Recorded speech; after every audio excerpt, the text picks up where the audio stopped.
So when you're mixing theatrical, are you mixing separate theatrical and then separate for a near field mix, or is it like an automated process that goes from the main theatrical mix and is automated downwards? Depends on the budget. Oh, uh, I can always tell when I'm hearing a theatrical mix through a streaming service. If you mute the center channel and still hear dialogue, it's generally a theatrical mix. mm, um, Maybe more so in the past, but now uh, there's generally a, I I hate to do percentages because it's different depending on what it is, but most of the focus is on the theatrical mix. Unless it's a direct to streaming thing, then the focus is that. But for a big title, it will be Atmos theatrical. Then they'll spend a week doing the near field mix, and then maybe a day or two doing the 5171 stereo down mixes. Um, some mixes are comfortable just using the Dolby renderer doing the down mix. Um, a lot of the or some other guys like tweaking and doing their own down mix based on, if you have the luxury of time and get to listen to every format, then you can make adjustments. But a lot of it, unfortunately, is time dependent. And there are some directors that it has the. We always like the directors to leave when you finish the theatrical version, because if they think that you have another week or two doing the other versions, that sometimes the notes that they didn't have time to address in the theatrical version, they'll try to sneak them into the other versions.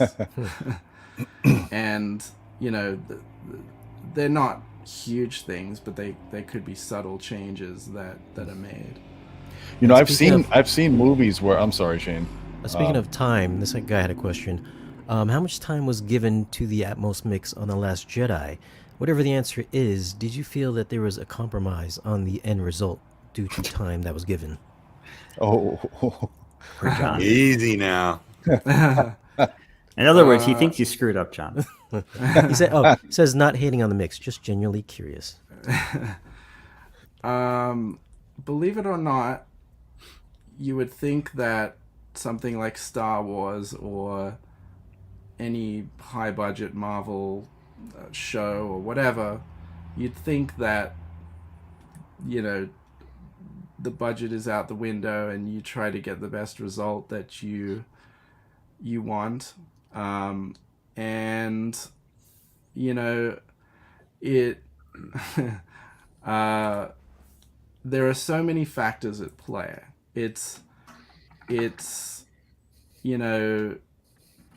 don't want to tread on any toes, but there it's a collaborative effort, and so you will do the best that you can in any environment, but sometimes you have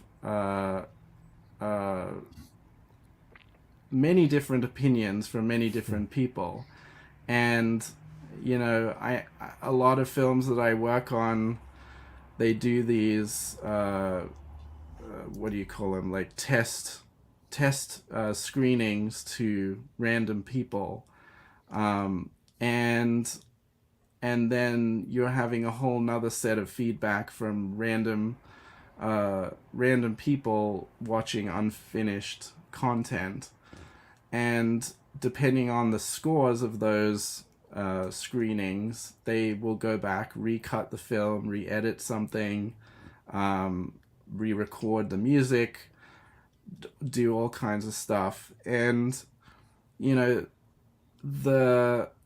best product that comes out is when the vision is clear and it's executed well, and everybody respects each other in their expertise, and you get the best result that way. So the whole vision of the new trilogy trickled all the way down to the audio mix, is what you're saying. No, I was mean, no- I can't that's the comment on storyline, though. that movie specifically, but I know that there is always a budget and a time constraint. Unfortunately, audio is always the end of the process. So the film is finished, the audio mix is always the last thing. And for some reason, we operate like high schoolers in that everything gets delayed and delayed and delayed and pushed to the last minute.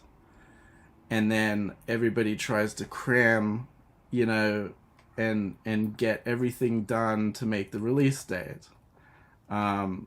You know, there's been one project I worked on maybe 10 years ago that that we literally, if we don't get the files by this time on this day, it won't make the release date.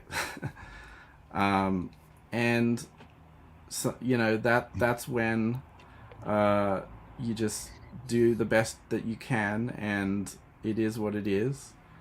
You know, but we're also finding that a lot of filmmakers don't have the best education when it comes to audio and all of the things that we're talking about. And so, you know, I've had producers email me and say, you know, so I'm listening to this mix on my laptop and I'm not hearing enough bass, and then I'm listening to it on my home theater and there's too much bass. And, you know, then you have to have that conversation. It just it's really, another one that really kills me is the monitoring level. 85 decibels is the standard for how content is mixed or monitored while it's mixed. For theatrical, if it's TV, sometimes it's 80. But that is very loud for most people. If you have a dedicated room and no neighbors, great, you can play it as loud as you want. But I don't want to say played a trick, but I used this as a tool for a director. We did a playback of the film, and I had secretly turned down the monitoring level 3 decibels, and because it was a kids film, and in commercial cinemas they don't play kids films at 85. They usually play it at 82 or sometimes 79, depending on where you go. And then you turn it up when you're mixing it so we get it back? Well, so the director is getting a false representation of what the audience is going to hear. So what I did was we played back the film 3 dB lower. We watched the entire film, and then the first thing that he said is, I don't know what changed, but I'm completely emotionally unattached to this film. And even 3 decibels.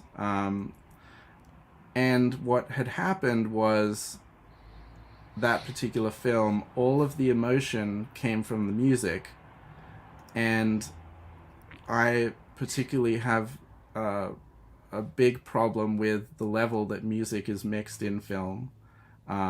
If it's shit music, it's okay, but if it's good music, it should be loud. And it is generally mixed very quietly. So if you turn it down 3 decibels further, it almost becomes inaudible, and then you get no emotion from that. So my response to that is, well, if 95% of people are listening to it this way in the theater, then the music should come up globally 3 decibels. Then you'll get the emotion back. So the monitoring level makes a big difference in your experience to what you're watching. And you know, if you have a TV on in the background and it's, you know, 70 decibels, you're not gonna have the same effect as in a quiet room where when it's 80 or 85. You're not going to have the same headroom, dynamic range, everything like that.